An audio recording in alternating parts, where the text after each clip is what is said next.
On va commencer notre cours à la mémoire de monsieur et de madame Caïn et on est aujourd'hui le 1er juillet et notre cours traditionnel du lundi. Et dans cette paracha, Parashat Chukat, on assiste à quelque chose de tout à fait incompréhensible. Il est décrété sur Moshe, comme nous le savons, qu'il ne rentrera pas en Israël. Si on ne savait pas ce qui s'est passé, on pourrait s'imaginer, je ne sais pas moi, qu'il a assassiné 250 000 personnes, qu'il a violé 500 000 jeunes filles, qu'il a craché au visage du bon Dieu. Qu'est-ce qu'il a pu faire, un homme qui a voué sa vie pour le peuple juif, qui a traversé les pires difficultés, les pires souffrances, qui s'est mis combien de fois en danger? Un bref rappel, comme Rachi nous le dit, quand il avait 18-20 ans, comme c'était bien sûr quelqu'un d'extrêmement brillant, il a grandi dans le palais de Pharaon. Pharaon voyait en lui son héritier. Il ne voyait personne qui pouvait prendre sa place à part son petit-fils, le fils de sa fille. Et il organise, tout ça c'est dans Rachi, je détaille bien sûr un petit peu, Pharaon organise une grande fête avec tous les grands d'Égypte pour nommer officiellement Moshe futur pharaon d'Égypte. Et ce jour-là, Moshe sent qu'il est en danger spirituel parce que même si c'est Moshe, grâce à Dieu, c'est un homme, et donc si c'est un homme, il a forcément lui aussi des faiblesses. Et Moshe a très peur que s'il ne fait pas immédiatement quelque chose qui remettra en cause la possibilité qu'il soit lui-même le futur pharaon, va savoir s'il résistera à la tentation. Et ce jour-là, il sort voir ses frères. Nos maîtres posent la question, quoi, ce jour-là, il sort voir ses frères, il n'est jamais sorti dehors, il a quand même 20 ans. Oui, mais les autres jours, il passait. Mais ce jour-là, il décide de faire quelque chose qui va rendre impossible sa nomination. Il cherche qui il pourrait tuer. Il n'est pas à ce point un voyou pour tuer n'importe quel gardien qui est en train de fouetter des Juifs, parce que, évidemment, même s'il le mérite, c'est pas suffisant aux yeux de Moshe. Et puis bon, il voit cette histoire de ce gardien égyptien qui est en train de battre à mort un Juif, et Moshe, qui a le roi HaKodesh, qui est capable de voir au-delà des yeux de chair, comprend qu'en vérité que cet Égyptien est en train de tuer ce Juif parce qu'il veut lui prendre son épouse. Et donc c'est une justification suffisante aux yeux de Moshe, et il le tue. Il le tue, c'est-à-dire qu'il signe son arrêt de mort. Quelques jours après, il est arrêté, il va être décapité, il arrive à s'enfuir, il passe 60 ans en Afrique, il deviendra roi d'une tribu africaine, il épousera une africaine, et après il retourne, il s'en va d'Afrique, il arrive en Midian, la fameuse Médine aujourd'hui, qui est une ville d'Arabie Saoudite, et c'est là qu'il rencontre sa deuxième épouse, Tzipora, et c'est là qu'il reçoit l'ordre de devenir le libérateur. Et à ce moment-là, il va devoir se mettre dans une situation où, d'après la logique, le bon sens et toutes les bonnes raisons du monde, et d'après toutes les lois de la nature, il n'a aucune chance de s'en sortir, affronter Pharaon. Et il affrontera Pharaon, il s'en sortira. Et il sort Israël d'Égypte. Et comme je l'ai dit dans le dernier cours, si je ne me trompe pas, et je le dis souvent, c'est une blague très sérieuse. La grandeur véritable de Moshe, c'est qu'il arrive à supporter notre peuple pendant 40 ans dans le désert, ce qui est un exploit inimaginable. Chez nous, les premiers ministres tiennent 4 ans au maximum. Enfin, ça fait longtemps qu'ils n'arrivent même plus à tenir 4 ans, ils tiennent 2 ans. Parce que supporter notre peuple plus de 2 ans, c'est impossible. C'est pour ça qu'Hachem nous a choisis, parce qu'il sait que s'il réussit avec nous, il réussira avec tout le monde. Et donc, 40 ans dans le désert, il arrive à supporter les Juifs. Et ça y est, on est à la frontière, ça y est, on rentre. Donc ça y est, toute sa vie, il l'a donné pour ce peuple. Toute sa vie. Il a 120 ans. Et ça a commencé à l'âge, en fait, ça a commencé à l'âge de 3 mois, quand sa sœur l'a mis dans la corbeille pour échapper à la noyade. Toute sa vie, il a vécu loin des siens, loin de sa famille, loin de son peuple, 60 ans en Égypte, en Afrique. Il a tout sacrifié pour ce peuple. Et voilà que Myriam, sa sœur, sa grande sœur, meurt. Et comme on sait, l'eau sortait miraculeusement du rocher. Je ne rentre pas dans les détails, gardons l'histoire telle qu'elle est racontée dans la Torah. L'eau sortait pendant 40 ans miraculeusement du rocher grâce au mérite de Myriam. Myriam meurt et le rocher s'arrête de donner de l'eau. Moshe cherche le rocher, il le trouve et il demande à Hachem de refaire sortir de l'eau. Hachem lui dit, il n'y a pas de problème, tu vas te mettre devant le rocher, tu vas parler au rocher et le rocher va donner à nouveau de l'eau. Moshe, je ne rentre pas dans les détails, c'est plus nuancé que ce que je vais dire, mais ce n'est pas intéressant pour notre cours, donc prenez les choses comme je le dis. Moshe se met devant le rocher et va savoir pourquoi, je vais expliquer pourquoi, parce qu'en vérité, 40 ans auparavant, il y avait déjà eu la même histoire, et là, Hachem lui avait dit de frapper le rocher, pas de parler, de frapper le rocher.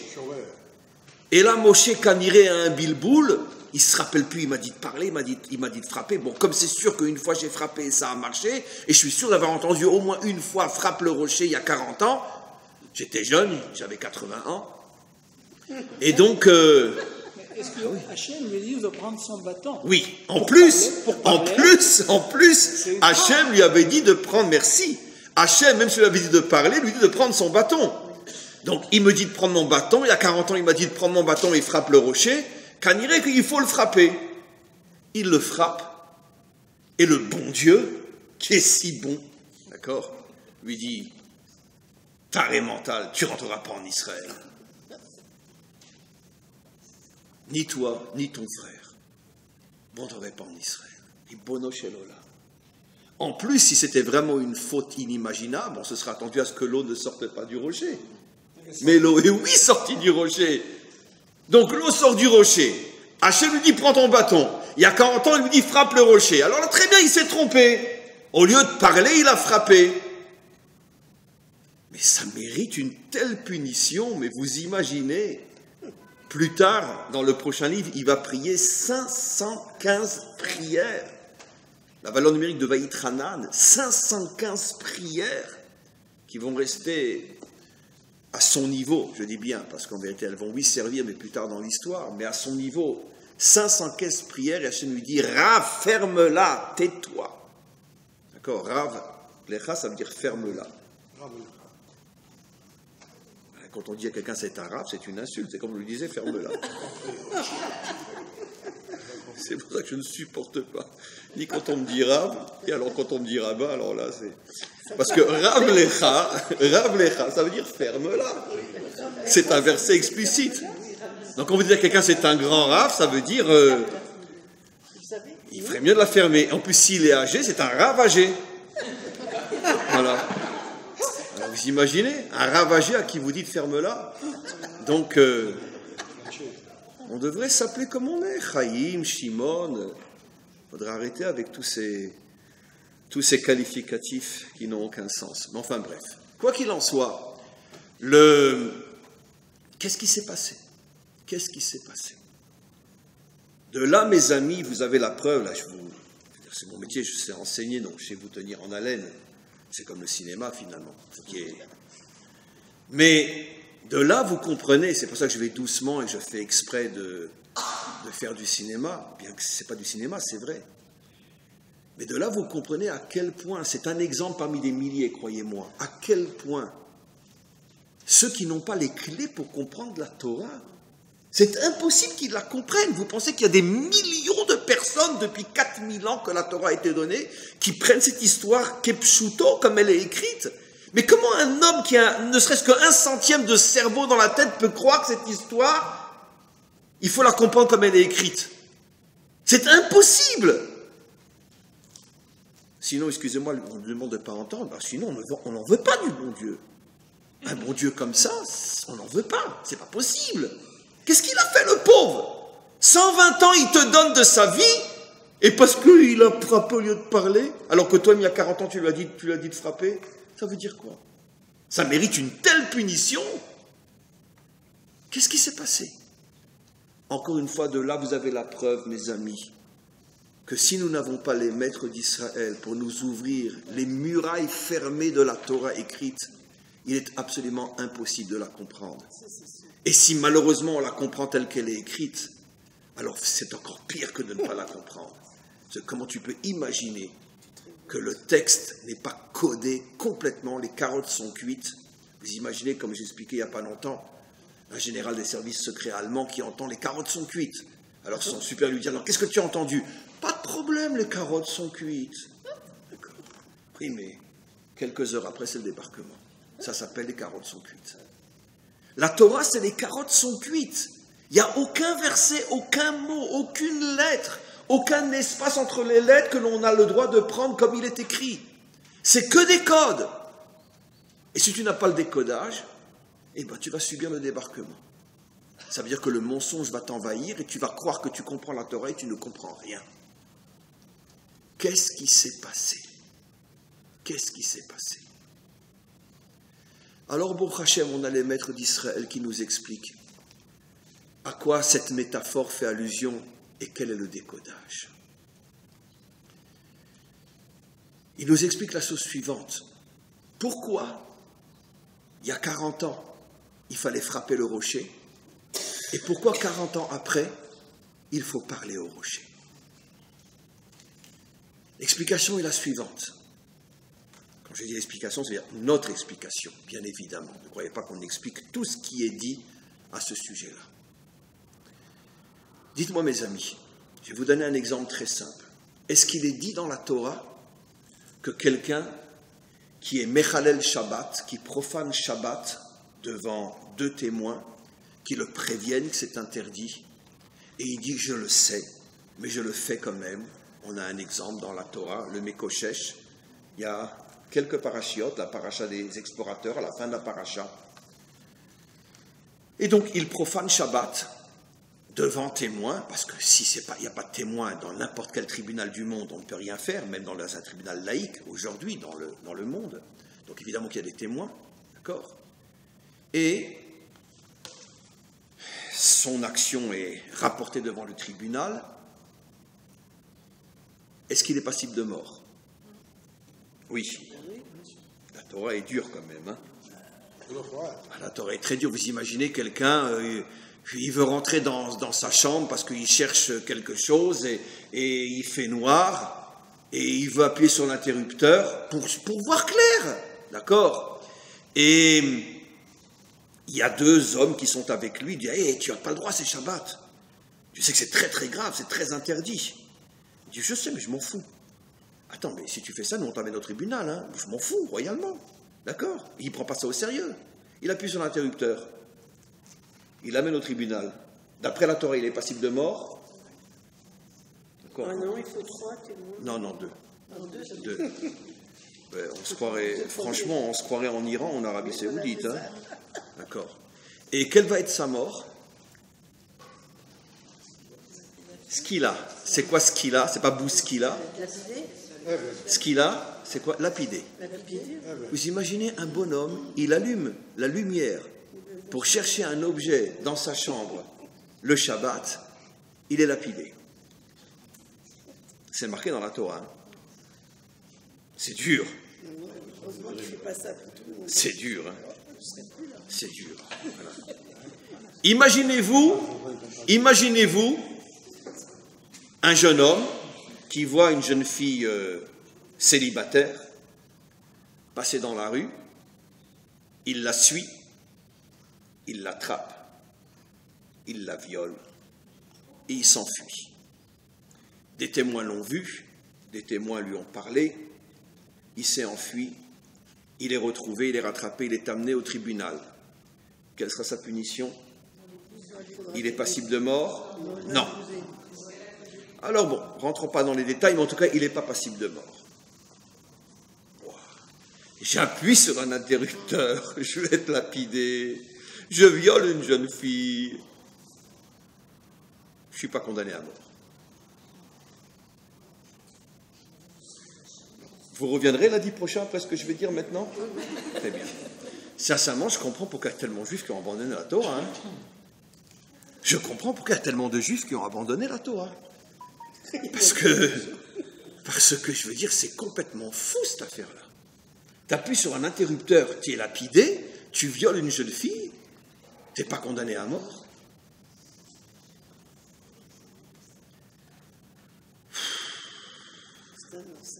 Vous comprenez, mes amis? Vous pouvez rentrer, madame. Rentrez, rentrez. Pourquoi vous restez à la porte? Vous pouvez rentrer. Comment?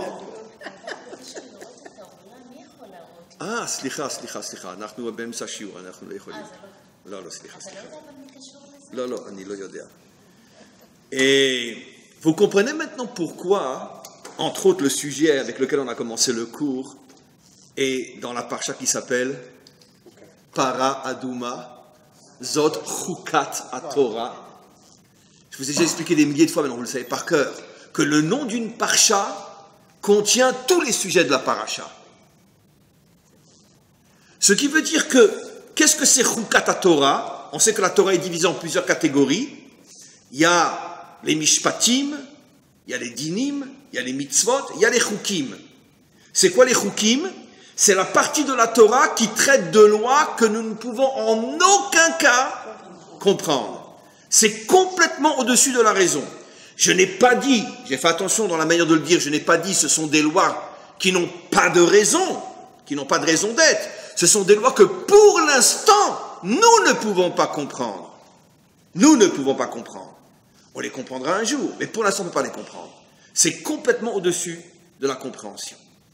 C'est d'ailleurs pour ça que le décret sur Moshe qui ne rentrera pas en Israël est dans la parcha qui fait allusion à un comportement d'Hachem qui est complètement au-dessus de notre compréhension, parce que n'essayez pas de comprendre logiquement pourquoi Moshe a été puni, parce que logiquement on ne peut pas comprendre, bien que moi je vous l'expliquerai logiquement.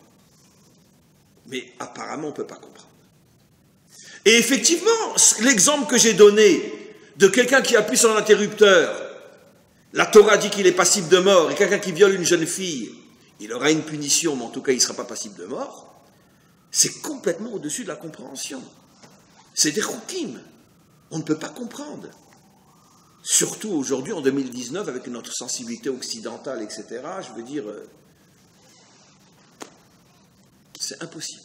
Impossible à comprendre. Maintenant, mes amis, on va avancer. Dans la Torah, il est marqué que celui qui profane Shabbat, dans les conditions requises, est passible de mort, voire même la lapidation.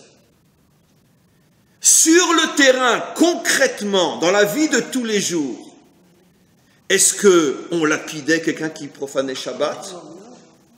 Nos maîtres nous disent qu'un tribunal qui condamnait à mort, on parle du même tribunal, plus qu'une fois tous les 70 ans, est appelé un tribunal sanguinaire. Oh, ça veut dire que je ne comprends pas. La Torah, elle nous dit qu'il est passible de mort, mais sur le terrain, nos maîtres s'arrangeaient pour construire une justice telle que c'était pratiquement impossible de condamner à mort plus qu'une fois tous les 70 ans. Impossible. Pourquoi? Parce que les juges cherchaient par tous les moyens à trouver, ne serait-ce qu'un trou d'aiguille de justification possible pour justifier ce qu'il a fait pour qu'il ne mérite pas d'être condamné à mort. Le Talmud raconte une histoire folle. Deux témoins qui viennent et qui disent « Nous avons vu Shimon assassiner son voisin. C'était dans la forêt. D'accord? C'était sous un arbre. Et dans le tribunal, il y avait un grand maître qui s'appelait Ben Azaï.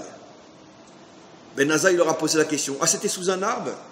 Est-ce que vous pouvez me dire quel fruit portait cet arbre ?» Il y en a un qui a dit « Je pense que c'était un châtaignier. » L'autre, il a dit « Non, mais pas du tout, c'était un arbre sans fruits. » D'accord? Mais les deux disaient clairement que Shimon a tué Réhouven. Ben Azaï s'est levé et a dit « Rentrez chez vous. On ne peut pas juger. Si vous n'êtes pas d'accord sur qu'est-ce que portait l'arbre, on ne peut pas vous accepter comme témoin. » Nos maîtres posent une question, mais enfin, qu'est-ce qu'on en a à outre de savoir ce que l'arbre portait comme fruit? D'accord? Ce qui compte, c'est que les deux sont d'accord que Shimon a assassiné Réhouven. Et nos maîtres disent non. Un tribunal fait tout, jusqu'à chercher la petite bête invisible, pour trouver un srout qui fera qu'on n'accomplira pas une punition trop grave, comme la mort. Alors on voit qu'il y a un déphasage inimaginable entre ce que la Torah nous dit et son application concrètement, même à l'époque où tout Israël était jugé par les lois de la Torah, même à cette époque-là, aujourd'hui n'en parlons pas, même à cette époque-là, les maîtres d'Israël ne condamnaient pas. Ne condamnaient pas. Absolument impossible. Jusqu'à aujourd'hui, une femme adultère est lapidée en Arabie Saoudite, en Iran, au Pakistan, en Afghanistan, etc. Nous, depuis que la Torah nous a été donnée, ça n'est pratiquement jamais arrivé qu'une femme adultère soit lapidée. Pourquoi? Même si la Torah le dit, mais nos maîtres s'arrangeaient pour que de toute façon, on n'y arrive pas. Alors pourquoi? Pourquoi ne pas tenir compte de la Torah telle qu'elle nous a été donnée? Pourquoi ne pas se comporter comme des musulmans? Allah Akbar! Dieu l'a dit, un point c'est tout. Pourquoi trafiquer la Torah? Parce que c'est du trafic, ça. Ce que dit Ben Azaï, qu'est-ce que l'arbre portait comme fruit? Excuse-moi, tu es en train de trafiquer le bon Dieu, là, hein, excuse-moi. Parce que le bon Dieu, ce qui l'intéresse, c'est si Shimon a tué Réhouven, oui ou non. Qu'est-ce qu'il en a à outre, le bon Dieu, de savoir si c'était un châtaignier ou un pommier? Franchement. Alors pourquoi tu trafiques la Torah? C'est notre histoire dans cette paracha. Et comprenez bien le sod absolument incroyable. Quand on est sorti d'Égypte, dans un premier temps, Moshe a frappé le rocher pour faire sortir de l'eau. Dites-moi, l'eau, ça vous fait penser à quoi? L'eau, c'est un code qui fait allusion à quoi? À la Torah. Nos maîtres nous disent des milliards de fois dans toute la Torah, En Maïm et la Torah. Pourquoi la Torah est comparée à l'eau? Parce que l'eau, c'est la vie. 90% du corps, c'est de l'eau. Tout ce qu'on mange vient de l'eau. Sans eau, c'est le désert, on meurt. Donc l'eau, c'est la vie. C'est pour ça que dans toute la Torah, l'eau s'appelle Maïm Chaim. Et l'eau qui sort du rocher, pourquoi le rocher, c'est la Torah? Parce que c'est vrai que dans sa forme, on pourrait dire extérieure, la Torah, elle est dure. J'appuie sur un interrupteur, je mérite la mort. Donc ça veut dire quoi? Qu'est-ce que j'ai fait de mal? D'accord. Donc la Torah est comparée à un rocher, parce que la Torah, dans sa forme telle qu'elle se présente, est dure.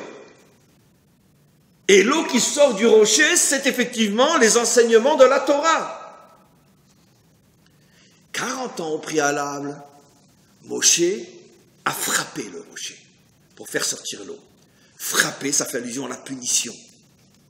Parce que Moshe, à ce moment-là, nous a présenté la Torah telle qu'elle est dans sa forme originelle, pardon. Dans sa forme originelle, effectivement, que la Torah se présente comme quelque chose de dur qui punit. Et si tu fais, je te cogne. Et si tu fais pas, je te cogne aussi. Alors qu'est-ce que je fais? Tu te la fermes et tu fais. Très bien. Et c'est ça la Torah. Et pourquoi, d'une certaine manière, ne prenez pas mal ce que je dis, je vais essayer de le dire de la manière la plus nuancée possible, mais pourquoi, quand il y a 2000 ans, un groupe de juifs qui a essayé de revoir la Torah a tout fait pour abolir la loi? Parce que l'aspect loi de la Torah, c'est l'aspect insupportable de la Torah. L'esprit de la Torah, oui, mais pas la lettre de la Torah, la loi de la Torah. Elle est dure, elle est comme ce roc, comme ce rocher. Et donc, on va essayer de contourner la loi. Et ne vous faites aucun doute, 80,9% des Juifs qui n'accomplissent pas la Torah aujourd'hui, le point de départ, c'est une révolte contre la loi. Et surtout dans le monde d'aujourd'hui où on voit faussement, mais on voit malgré tout ce que À quoi ressemble un peuple qui accomplit la loi à la lettre? On le voit chez nos voisins. Et donc je comprends que le monde de Tel Aviv dit, mais j'ai absolument pas envie d'être un Iranien. J'ai pas envie d'être un Saoudien. Je suis juif. Et au contraire, le grand problème de nos juifs à nous, c'est qu'ils se sentent plus juifs que les religieux. Pourquoi? Parce que moi je suis un humaniste. Moi j'aime les hommes. Et c'est sûr que tromper son mari ou tromper sa femme, c'est pas joli, mais ça mérite pas d'être lapidé comme un chien. Regarde ce qui se passe chez nos voisins. Donc cette loi m'intéresse pas. Je suis un juif du cœur. C'est-à-dire j'ai pris l'esprit de la Torah, mais pas la lettre. C'est sur quoi est fondé le monde laïque aujourd'hui. Et d'une certaine manière, le monde laïque partout dans le monde. Mais quelle est l'erreur fondamentale des laïcs? C'est qu'ils ne se souviennent que de la première histoire, que Moshe a frappé le rocher. Et pourquoi là-bas Hachem lui a dit « frappe le rocher » ? Parce que je veux que malgré tout mon peuple sache que dans son essence, effectivement, la Torah c'est pas seulement de gentilles et agréables idées, la Torah se présente aussi comme quelque chose de dur. Parce qu'il n'y a pas de raison que les hommes aient des lois et que le maître du monde n'en ait pas. Il n'y a pas de raison que quand je roule en voiture, on m'oblige à rouler à droite et pas à gauche. Il n'y a pas de raison qu'on me dise tu t'arrêtes au rouge et tu continues au vert. Et pourquoi le bon Dieu n'aurait pas le droit de me dire ça tu manges, ça tu ne manges pas. Ça tu fais, ça tu ne fais pas. Pourquoi les hommes ont le droit d'imposer des lois et le maître du monde n'aurait pas le droit d'imposer des lois? Donc, au tout début de notre existence, quand nous sommes sortis d'Égypte, le maître du monde a tenu à nous faire comprendre que dans son essence, la Torah est oui, rigoureuse. On ne peut pas séparer la loi de l'esprit de la Torah. Oui. Mais 40 ans plus tard, n'oublions pas qu'entre-temps, dans notre paracha, toute la génération qui est sortie d'Égypte est déjà morte. Quand Moshe devait parler au rocher, il est face à la génération qui, elle, normalement avec lui, devait rentrer en Israël. Donc devenir une nation qui s'installe sur sa terre. Et là, Hachem dit à Moshe quelque chose qui me fait monter les larmes aux yeux, tellement c'est puissant quand on arrive à décoder les carottes sont cuites. Hachem dit à Moshe, maintenant que ma Torah va devenir la Torah d'une nation sur sa terre, je ne veux plus que tu présentes la Torah comme quelque chose de violent. Je veux que tu présentes la Torah comme quelque chose sur lequel on peut discuter, on peut poser des questions, on essaye de comprendre et on essaye de convaincre. On ne frappe plus, on essaye de convaincre. Parle au rocher et voici il est capable de te donner tes eaux. Ça veut dire que dans son essence, telle qu'elle est en haut, la Torah est dure. Mais dans sa réalisation, telle qu'elle doit rentrer dans un peuple, c'est le dialogue. On parle, on discute. Et Moshe, comme il est plus, j'oserais dire, un homme de Torah qu'un dirigeant d'un peuple sur sa terre, il est plus un chacham qu'un premier ministre, eh bien, il est resté chacham, d'accord? Il est resté, j'oserais presque dire, charidi. Et dans le monde charidi, d'accord, on voit une jeune fille dehors en short avec le dos nu, d'accord? C'est une zona. Non. Je me rappelle, il y a presque plus de 20 ans, quand, comme tout le monde, on arrive en Israël et je rentrais dans une administration, c'était l'été. Et c'est la première fois que ça m'est arrivé, ça a commencé à changer toute ma vision de ce peuple ici. Je vois une jeune fille rentrer dans l'administration, d'accord? On devait chercher à la loupe ses habits. Et elle s'arrête devant la porte, et là vous l'avez déjà vu des milliers de fois, elle met la main sur la mezouza, elle l'embrasse, et elle continue. De ma bouche à Hachem, je me suis mis à pleurer comme une fontaine. Je dis, mais c'est pas possible. Habillée comme elle est, elle embrasse une mezouza. Et elle a même vu qu'il y avait une mezouza. Elle a le réflexe de penser qu'il y a une mezouza. Mais ça prouve que ma vision des choses est complètement fausse. Moi, je la prenais pour une sale traînée. Non, simplement, bon, elle est, comme on dirait, elle est victime de la mode. Elle est victime de l'esprit du temps. Mais ça ne signifie pas du tout qu'elle est comme ce qu'elle montre. Aujourd'hui, l'habit ne fait plus du tout le moine. Plus du tout. Et tu peux avoir quelqu'un de très très très bien, même s'il est habillé hyper court. Je ne justifie pas qu'on a le droit d'être habillé hyper court, qu'à Dieu ne plaise. Mais je veux simplement dire qu'aujourd'hui, le hyper court ne signifie pas qu'on est en face d'une traînée. Pas du tout. La preuve, on passe la mezouza. Et toute ma vision a commencé à changer à ce moment-là. Et aujourd'hui, elle est... N'en parlons pas. Qu'est-ce que je veux dire par là? Pourquoi la punition de Moshe, c'est tu ne peux pas rentrer en Israël? Je ne peux pas te laisser diriger mon peuple. Parce que je veux à la tête de mon peuple des gens qui soient capables de parler de la Torah, de convaincre par leurs enseignements qu'il faut respecter la Torah. Mais pas de venir par la force en montrant un bâton. Si tu ne respectes pas la Torah, je te le casse sur la tête. Non. Parlons, dialoguant. Dans un autre domaine que je rapporte souvent, parce que c'est toujours le microcosme de tout ce qu'on peut expliquer sur la Torah. D'accord? Dans un couple. Comment qu'on construit un couple? En parlant.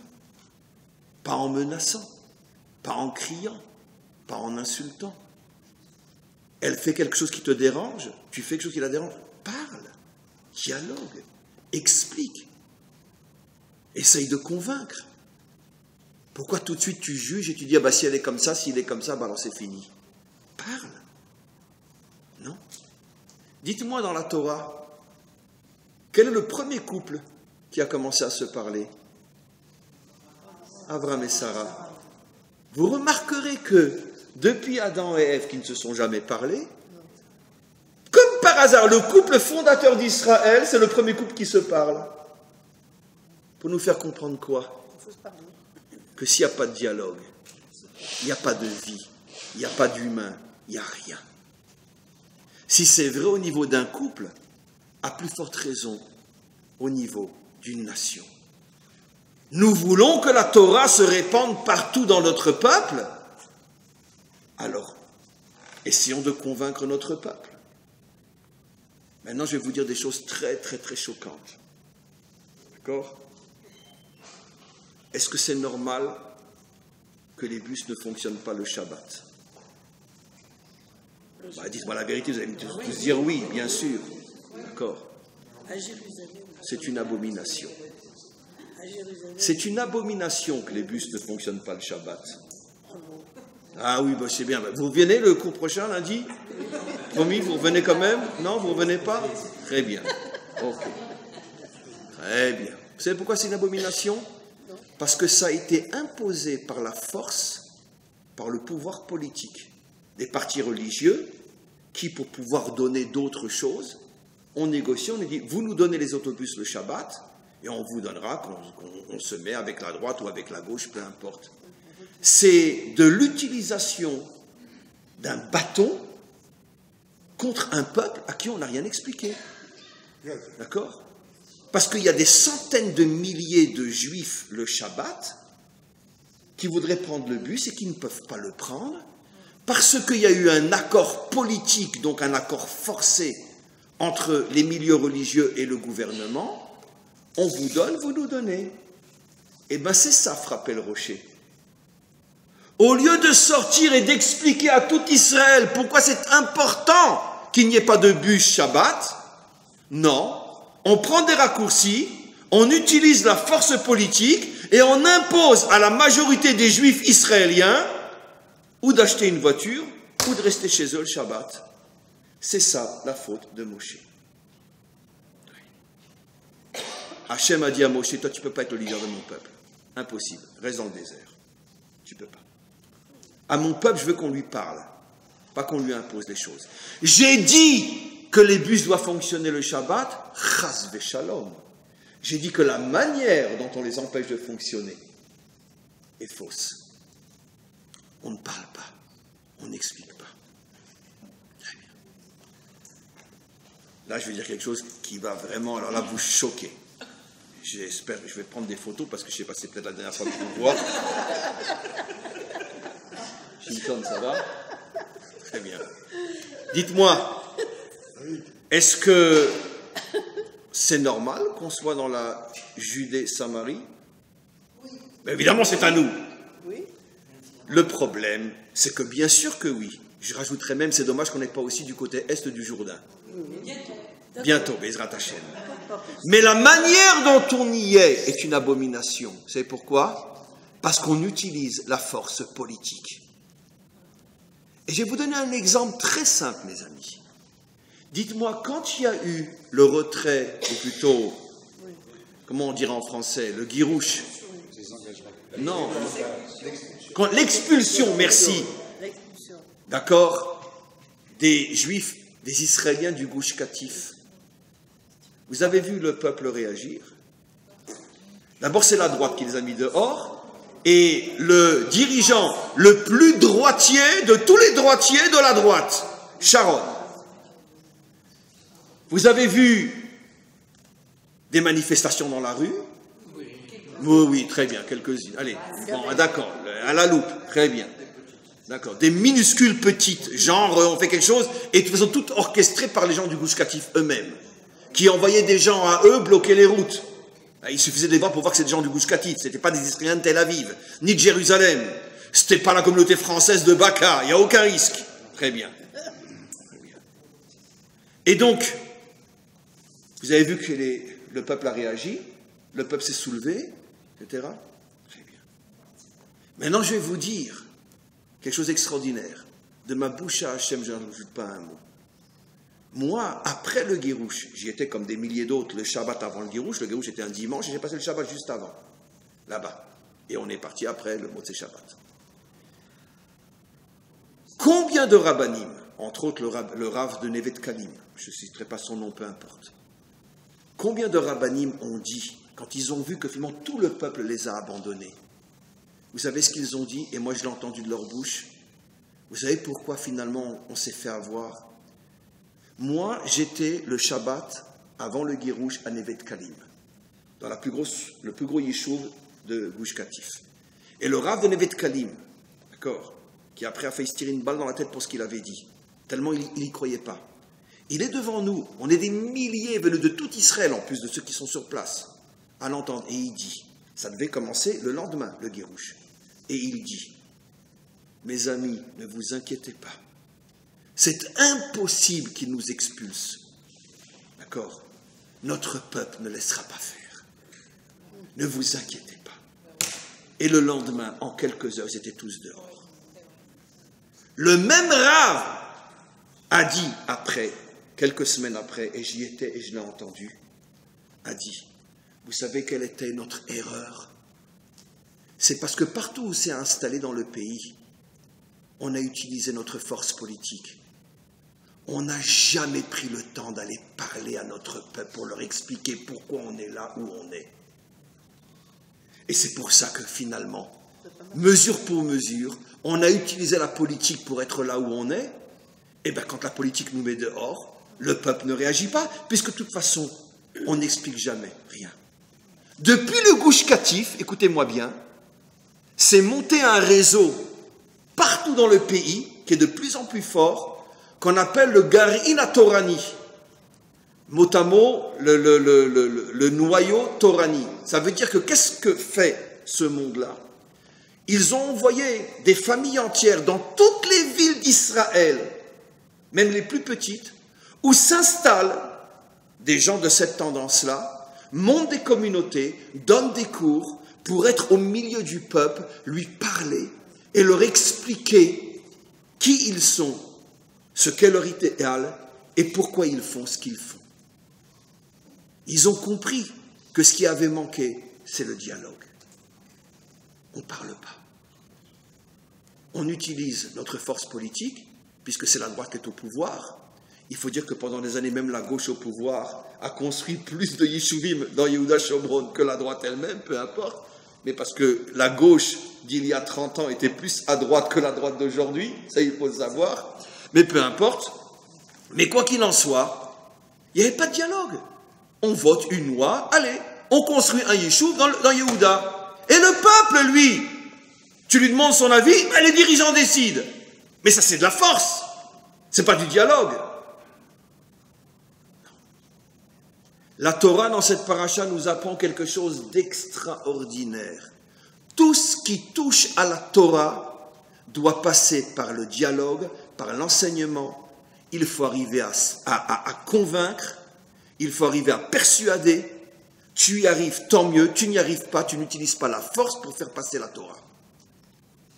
Et malheureusement, jusqu'à aujourd'hui, tous les partis religieux qui sont à la Knesset n'y sont que pour une seule et unique chose, utiliser leur voix et leur pression politique pour obtenir des avantages religieux sur le compte de tout Israël. J'ai fait un cours récemment en hébreu où je disais « Le Mashiach viendra le jour où il n'y aura plus de partis religieux à la Knesset ». J'ai pas dit pas de religieux, pas de partis religieux. Le jour où il n'y aura plus de partis religieux, à ce moment-là, le Mashiach se dévoilera. Parce que les partis religieux sont à 90% la véritable cause de tous les malheurs que nous avons ici. Parce qu'ils profanent la Torah en montrant au peuple une image de la Torah qui est celle de l'islam et non du judaïsme authentique. La force, un point, c'est tout. Et c'est pas comme ça qu'on arrivera à ramener notre peuple à la Torah. Et c'est pour ça que le Mashiach ne se dévoile pas. Vous comprenez maintenant pourquoi Moshe a été puni comme ça? Vous comprenez le décodage? Vous comprenez que c'est pas simplement que, au lieu de dire coucou avec un bâton, il a dit, avec la bouche, il a dit coucou avec un bâton. C'est que c'est toute l'histoire de la construction de la nation d'Israël qui est en jeu dans ce code des carottes sans cuite. Ici, la Torah nous apprend qu'un leader véritable, s'il veut que la Torah dirige notre peuple, il doit être capable de parler, de convaincre et de ne jamais utiliser la force pour faire valoir ce à quoi il croit quand il s'agit de la Torah. Parce que le bon Dieu ne veut pas que tu utilises la force pour convaincre le monde que c'est lui qui a raison. Le vrai bon Dieu n'est pas Allah. Le vrai bon Dieu veut que le monde arrive à lui par le dialogue. Parle au rocher et ne lui casse pas la figure. Voilà le message qu'il y a ici. Et, ben oui, c'est vous. Mais je suis très fort dans mes cours. J'ai plus de 30 ans de métier, quand même. Comment?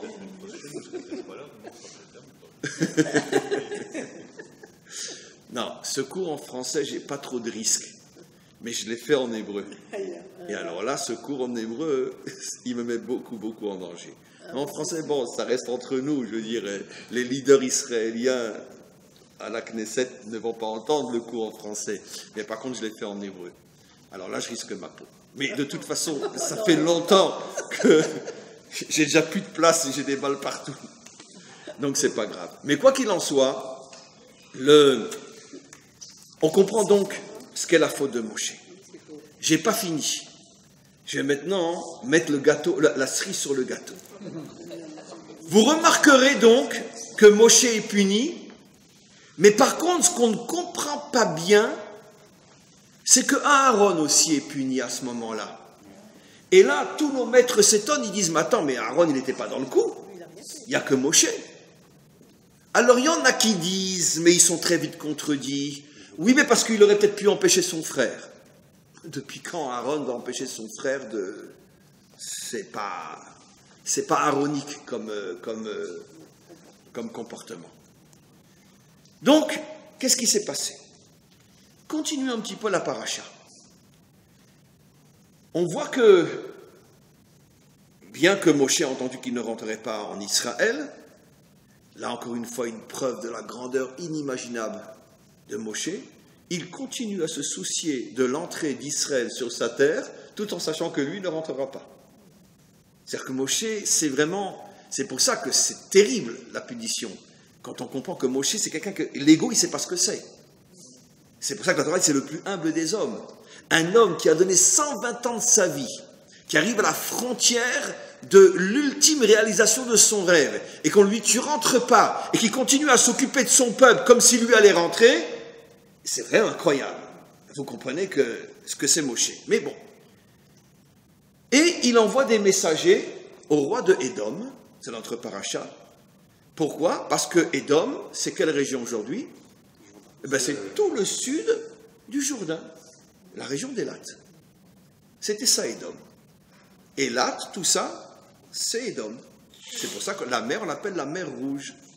Parce que là-bas vivait Édom, le peuple rouge. Ce n'était pas des Indiens, mais c'était un peuple rouge. On va tous à Élat et on s'aperçoit tous que les montagnes sont rouges. Et c'est pour ça que cette terre s'appelle Eretz Édom. Bien sûr, il y a un sens très profond à cela, qui dépasse le cadre uniquement géographique. Mais en tout cas, c'est pour ça que c'est la mer Rouge, etc. Donc toute cette région, c'est Édom. Et les Juifs se trouvaient là-bas. Alors, s'ils doivent contourner Édom, ça rallonge l'entrée de plusieurs semaines, de plusieurs mois. Par contre, s'ils traversent Édom, en quelques jours, on est de l'autre côté et on se retrouve en Israël. On va faire un petit saut dans les hôtels d'Élat, on se baigne et après on continue. Très bien. Donc, finalement, le premier qui a pensé à construire Élat, c'était Moshe Rabbeinu. Très bien. Et là, vous avez une preuve. Il voulait rentrer par là-bas. Très bien. Et le roi d'Édom, comme on le sait, lui dit, hors de question, si tu oses réitérer ta demande, je sors à ta rencontre avec mon glaive. Moshe n'a pas envie de se battre avec Édom, il y a des raisons aussi à cela, pas parce qu'il a peur, pas du tout, mais parce que c'est pas le moment. Et donc, il contourne. Tout de suite après cette histoire de cet essai de traverser par Édom, la Torah nous dit que Aaron meurt. Et Rachid dit, c'est lié au fait qu'ils ont voulu traverser Édom. Mais Rachid n'explique rien de plus. Vous savez que Rachid est encore plus codé que la Torah écrite. Ça veut dire, chaque fois qu'il dit un mot, il en cache 150 000. Donc Rachid nous dit, pourquoi Aaron est mort? Parce qu'ils ont osé vouloir passer par Édom. Et paf, Aaron meurt. Qu'est-ce qui se cache derrière tous ces secrets incroyables? Pourquoi Moshe veut-il passer par la terre de Édom? Alors évidemment, j'ai expliqué d'après le pshat, d'après le sens littéral. Mais vous savez tous aujourd'hui que le sens littéral de la Torah, c'est même pas l'ombre de la chaussette de la Torah. Il y a encore une chaussette qu'on met depuis une semaine, elles ne sont pas bonnes. C'est-à-dire que si on s'arrête au pshat, c'est une honte pour la Torah. Une honte pour la Torah. Qu'est-ce qui se cache derrière? Nos maîtres expliquent. Pourquoi Moshe voulait rentrer par la terre de Édom? Je vais expliquer à deux niveaux. Parce que Moshe, comme on le sait, c'est marqué plusieurs fois dans la Torah, a vu Adacharit Hayamim. C'était le plus grand prophète de tous les temps, d'après notre tradition. Donc il a vu jusqu'à la fin des temps. Et il a vu que le dernier exil, le plus long de tous et le plus dur de tous, serait l'exil de Édom. Et selon le principe de Sof Maaseh B'Machashavatrila, ce qui se passera en fin de compte, et déjà dans la pensée au début, quelle était l'intention secrète de Moshe? Il s'est dit, je vais passer par Édom, et en passant par Édom, on va manger. Avant de manger, on va faire des brachot, on va mettre les tefilines, on va faire Shabbat, on va observer la Torah. Ce qui veut dire que dans le territoire de Édom, on va faire rentrer de la Kedusha, de la sainteté. Et donc, on va tout faire pour annuler l'exil, ou au moins l'affaiblir, l'atténuer. L'intention de Moshe était, il a vu que l'exil devait durer 2000 ans, et que l'exil d'Édom signifie, entre autres, l'Inquisition, les pogroms, Auschwitz, Treblinka. Vous pensez que Moshe ne va pas tout faire pour essayer de contourner cet exil, l'annuler ou au minimum l'atténuer? Puisque c'est ça l'exil d'Édom. Il s'est dit, si moi je rentre à l'intérieur de Édom, rien que je vais lire un psaume avec toutes mes cavanotes en tant que Moshe, Édom va s'écrouler. Comment? Pourquoi il n'a pas? Mais parce que le roi d'Édom ne l'a pas laissé rentrer et lui a compris pourquoi. Lui a compris pourquoi, vous allez voir. Édom lui refuse. Donc finalement, Moshe n'a pas pu éviter ni l'Inquisition, ni les Cosaques, ni les pogroms et ni la Shoah. Il a essayé, mais il n'a pas pu, puisqu'il n'a pas pu rentrer. Car si Moshe était rentré dans le territoire de Édom, vous imaginez comment il aurait pu au moins atténuer la puissance de Édom contre nous. Mais pourquoi précisément Édom? Pourquoi? Et là, il y a quelque chose d'absolument incroyable. Moshe dit au roi de Édom, nous n'irons ni à droite ni à gauche, derech amelech neler. Traduction d'après les chaussettes sales, le pshat. Ne t'inquiète pas, hein, nous n'irons pas visiter ton pays, nous n'irons ni à droite ni à gauche, on marchera tout droit selon le chemin que tu nous indiqueras. Bon, mais d'accord, on est dans la Torah, pourquoi a-t-il besoin de dire yamin ou smol? Pourquoi a-t-il besoin de dire derech ameler? Nous irons dans le chemin du roi. Qu'est-ce qui se cache derrière ça? Ça fait entre autres allusion au Melech HaMashiach, bien sûr. Mais nos maîtres nous disent, ça fait allusion à quelque chose d'extraordinaire. La droite, c'est la bonté, comme on le sait tous dans les codes de la Torah. Abraham est à droite, la bonté. La gauche, c'est la rigueur. Rien à voir avec les partis politiques aujourd'hui, mais je parle des codes de la Torah. La gauche, c'est la rigueur, Yitzhak. Et derech ameler, c'est quoi le roi? C'est quoi un leader, un vrai leader? Celui qui arrive dans chaque situation à savoir quelle est la juste mesure entre la droite et la gauche. Tout à l'heure, je disais que quand il n'y aura plus aucun parti religieux à la Knesset, le Mashiach se dévoilera. Maintenant, je rajoute, et quand il n'y aura plus non plus ni de droite ni de gauche. Quand il y aura derech ameler, quand on aura enfin un dirigeant qui arrivera à représenter tout Israël, c'est-à-dire le Mashiach lui-même, tout Israël.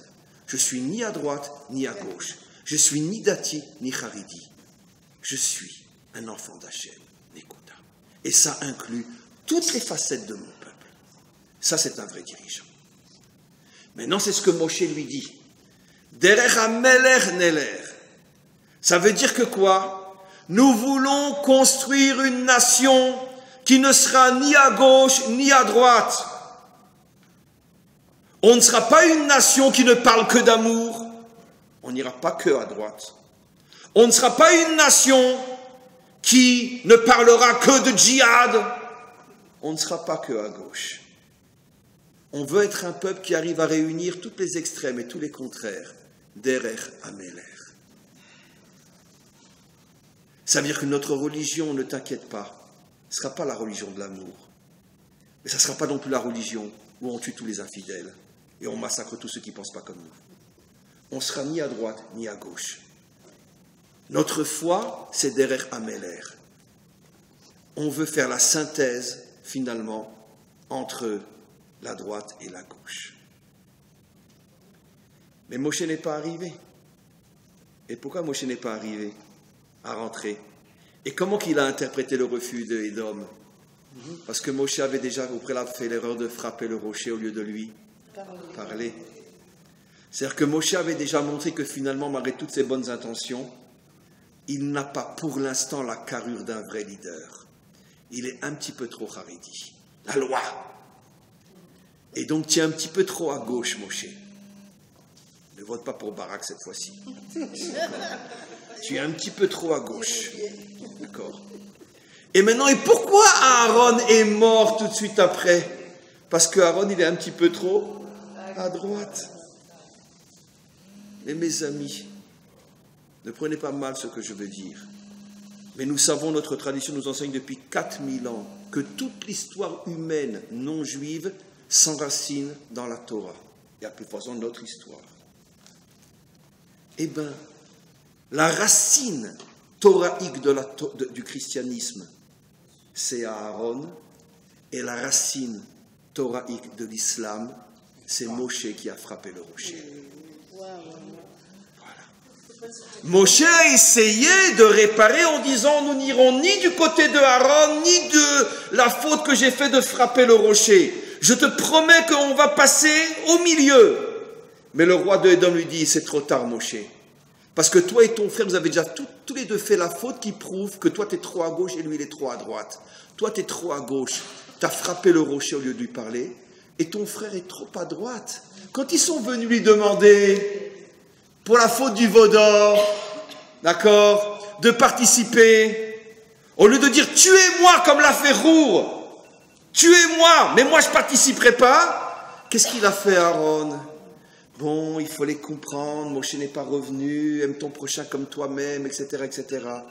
Et finalement, il a fait un excès d'amour pour son peuple. Et donc, le roi d'Édom lui dit, toi, ton frère, il est trop à droite, et toi, tu es trop à gauche. Et donc, vous ne pouvez pas pour l'instant avoir le Derer Améler. D'une certaine manière, c'est exactement, c'est pas grave, d'une certaine manière, c'est exactement ce que nous revivons aussi aujourd'hui en Israël. On a le monde de la Torah d'un côté, dont beaucoup sont trop à gauche, pas dans le sens politique du terme, et on a, bon, l'Israélien classique qui, lui, Mitzad HaGa'ava, le défilé gay, on sait, bon, on est tous pareils, voilà. Eh bien, le roi d'Édom ne s'est pas trompé quand il a dit à Moshe, t'inquiète pas, jusqu'au Mashiach, vous êtes ou à droite ou à gauche, mais vous n'êtes pas au milieu.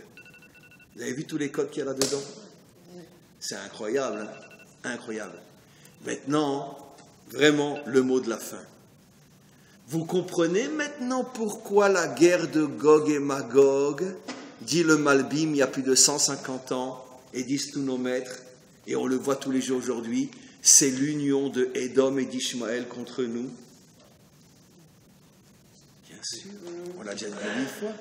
Édom, le monde occidental, Ishmaël, etc.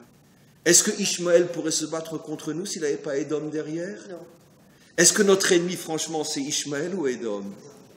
Ishmaël, sans l'argent des Européens, il ne peut rien faire. Sans la force politique des Européens, il ne peut rien faire. Et comme je dis toujours, aujourd'hui, pendant 4 ans encore, on a Trump qui met l'Amérique de côté, mais dans 4 ans, les démocrates reviennent au pouvoir. On a le monde entier contre nous. Et on aura une alliance comme jamais dans l'histoire, ça sera la guerre de Gog et Magog, entre Édom et Ishmaël. Et pourquoi le dernier combat contre nous avant la délivrance, c'est Édom et Ishmaël? Parce que le Édom aujourd'hui représente l'extrême droite dans le sens la religion de l'amour. Ishmaël représente l'extrême gauche, la religion du Din, Allah Akbar, Dieu est puissant, pas Dieu est amour, mais Dieu est puissant. Et finalement, et comme Israël n'est toujours pas à la hauteur et n'arrive toujours pas à trouver la synthèse des deux, les deux sont là pour nous rappeler que notre mission, c'est de faire la synthèse des deux. Et tant qu'on n'y arrivera pas, ils seront les deux contre nous. Et donc c'est la raison pour laquelle, mes amis, notre victoire contre Édom sera bien plus qu'une victoire physique. Ça sera enfin la réalisation de la mission pour laquelle notre peuple a été créé il y a 4000 ans, apporter au monde le modèle de la synthèse entre la droite et la gauche. Oui pour l'amour, oui pour la rigueur, mais ça ne suffit pas de le dire, il faut savoir gérer les deux. Et gérer l'amour et la rigueur, c'est la chose la plus difficile au monde. Et ça fait des millénaires que tous les peuples et toutes les civilisations piétinent sur ce problème, et personne n'a encore trouvé la solution. Et quand nous arriverons à trouver le véritable izoun, le véritable équilibre entre quand l'amour, quand la rigueur, et même quand l'amour, combien d'amour, et quand la rigueur, combien de rigueur, et qu'on arrivera à trouver la dose exacte, à ce moment-là sera la délivrance finale pour Israël et pour l'humanité tout entière. Amen.